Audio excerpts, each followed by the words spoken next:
articulate, and whether or not we think he borrows from stuff or not is besides the point. The fact is, he doesn't engage in the type of stuff that you did, and I think he's pretty open about saying whether something is complex or not. He was speaking merely from his perspective, but then for you to turn right around and then you to post the videos you do about Christianity, all the while, you know, holding up these criteria about what he should be doing when you yourself aren't doing them. I mean, come on, Peter. I mean, what's that about? Well, first of all, I never said that I couldn't characterize the Christian worldview in any way better than suck the Godcock. I admit that that's just an irreverent phrase. But again, my most recent video was a parroting back or a mirroring of what I thought was sort of the sort of okay, this is what you believe I should be like. Well, okay, then I'll act that out. But hold on, I lost track of what you said. I'm sorry. It's. You said, I'm not sure what might be a better humorous way to describe a life spent on your knees, giving God the pleasure of blah blah blah. Okay, you really, I mean, really, Peter, unapologetic. Like, here you are, you criticize Veritas 48, but you yourself are not demonstrating the very expectations and standards that you're designed for him to accomplish. And I think in this way, like, that's, I would say there's some inconsistency here.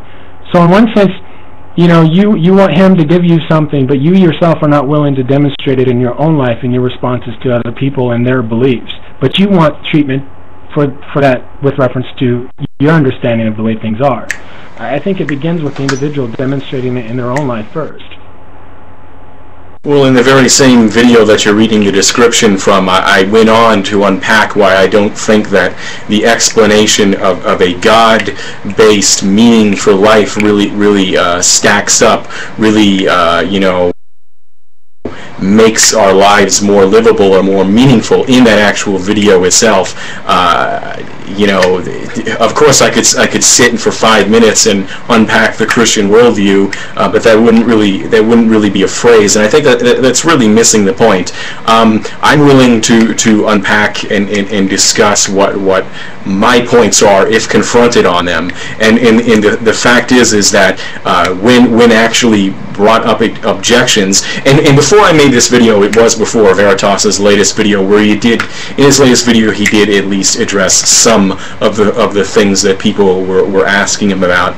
But the time I made his video, the text comments which he left led me to believe that, you know, people were bringing up serious objections, or he was aware of objections to what he was saying, and he just wasn't interested in dealing with, you know, basic issues like why his you know, alternative is supposedly a more palatable or more consistent or whatever sort of option. But really, that wasn't the purpose of his video. His purpose wasn't to convince you, Tooltime, Peter. His purpose was to demonstrate why he thought so. And it seems to me, once again, not very fair for me to approach someone's thing if they're talking about why it is for them, to then, you know, hold up what I think it should be for me. And he was very clear in his video what it was about. It was about what it is for him. Now, certainly you can disagree, but, you know, I don't know. You know, Peter, I just think that there's just some inconsistency in the way that you're treating Veritas 48, and I think it's just because of the fact that he's a Christian and the fact that he presented the views that he did in the way he did, because I don't see you treating other non-Christian folks like that. Did you respond to :666 by saying, look, you know what, you really didn't demonstrate an adequate understanding of those arguments, and you simply saying you don't know what they are, but going on to mock Veritas 48 isn't a really, did you do that? I don't think you did.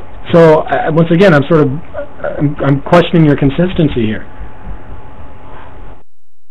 Well, Jack, I realize that when somebody makes a video that it's not a live interactive discussion such as this where they can respond back immediately. But imagine I were to say something like, yeah, Jesus, he was a fucking idiot, and, you know, everything he said was stupid and blah, blah, blah, blah, blah. And imagine that you were to confront me with all sorts of objections, like, what about this, what about that? And I would be like, well, that's beside the point, or or you would something that you would often say, like, well, what framework are you criticizing from? That would be something that you would often say, on how are you evaluating what Jesus said? And I would go, well, that's beside the point. How I evaluate what Jesus said is beside the point. I don't have to address those. What then would you think of my previous statements about the stupidity of Jesus? And that's what I'm saying about Veritas 48. Not that I realize the fact that his video was not, nor could it be, an all-encompassing answer that predicted all possible objections and arguments, and then dismissed each and every one of those, or rebutted each and every one of those in advance. It was born out of a frustration with the simple fact that he didn't seem willing to even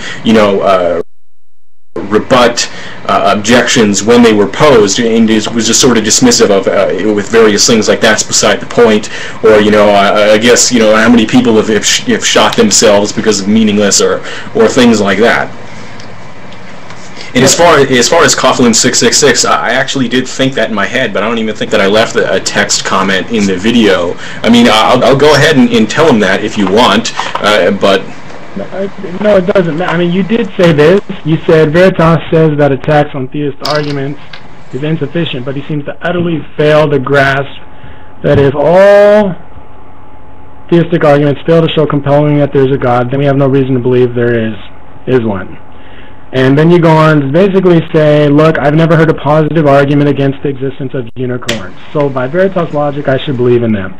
Once again, failing to understand the context in which he was doing his video, which is very clear, as I've said over and over again, was to demonstrate why he as an individual is not an atheist. And it seems to me that some people take really strong issue with others explaining in a rational, logical way why they aren't atheists, which I find to be very odd, given that atheism is the belief or lack thereof regarding the existence of a God, and it's supposed to be so free-thinking and so liberating, and yet when a Christian presents arguments why they aren't, everyone avoids. It seems to me you place all these amazing, profound expectations of him on what he should have said and how he should have gotten to all this that you yourself are not even consistent with in your own videos.